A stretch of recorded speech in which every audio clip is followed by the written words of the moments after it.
Hello and welcome everyone, Carano here, and today I'm going to be teaching you all a very simple method of speed bridging in Minecraft. It's very useful to know. It goes a lot faster than normal bridging, especially if you're playing bedwars or skywars or anything like that where it requires bridging from one place to the next.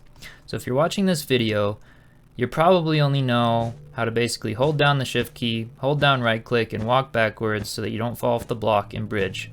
But you probably clicked on this video because that's really slow and you want to be able to go a little bit faster, something more like this.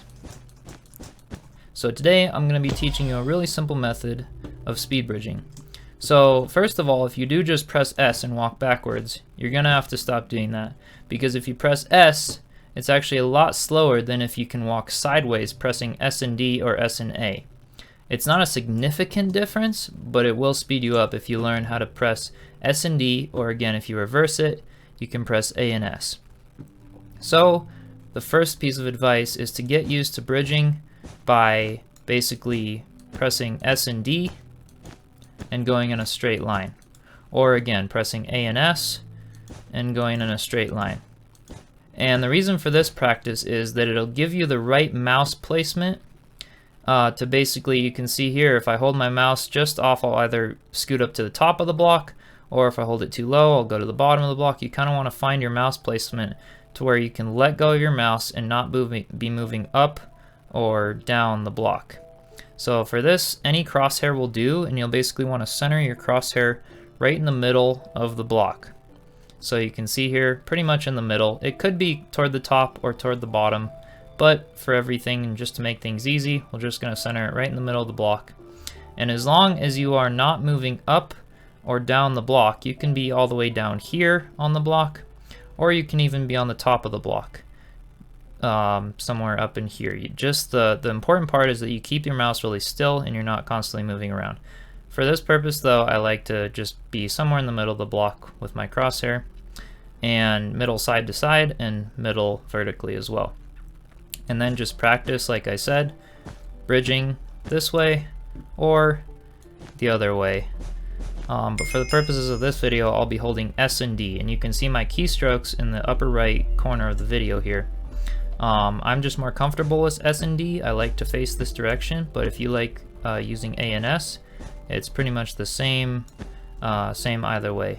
So basically now, to make it speed bridging, now that you've been able to center your mouse and be able to go in a good straight line, to speed bridge, the easiest way of explaining it is every single time you hit your right click, you can see my right click there in the upper right corner as well. Every time you hit your right click, you're going to want to very quickly lift up and press back down on your shift key. And you'll get the timing for this. It'll take a little bit. My best advice obviously is practice makes perfect, but hopefully this video will help you to at least learn the basics and then get the timing down for yourself over time. But it took me less than a week to learn this and master it to the point where I was consistent without falling. It is a very, very consistent way of bridging. So basically, what I just explained earlier looks like this. Every time you place your right click, you lift up and press down on your shift key.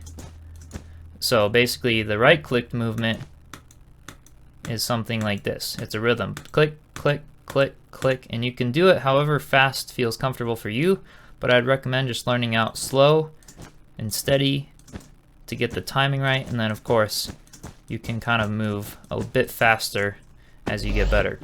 So basically the right click will be a click, and then your shift key will be a quick up down, up down, up down, up down.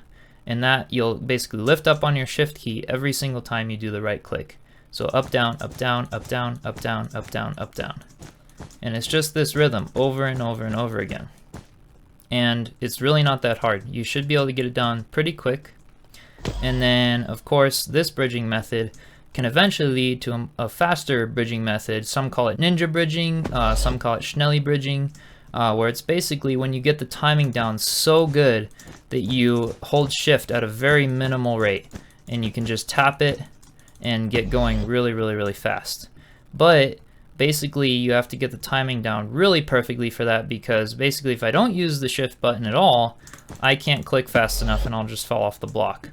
So, and then if I use the shift button the whole time, I go really slow. So the purpose of lifting up the shift button is every time you place a block, you're walking across the block you just placed faster than you would be if you were holding shift down.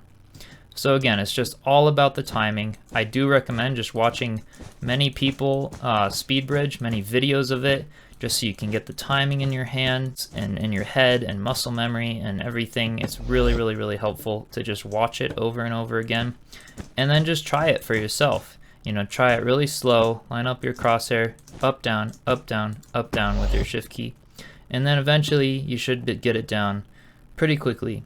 So with that all said, I hope this video helped you all to either begin your speed bridging practice or get better at the speed bridging you've already learned. This is a very simple, easy method that works for me. And if this video was helpful, be sure to give it a like and subscribe down below for more content on survival games and how-tos and all of the above. And of course, don't forget to leave a comment below if you have any questions or anything you want to learn more about, or comments. And with that said, hope you all have a great rest of your day, and I'll see you in the next video.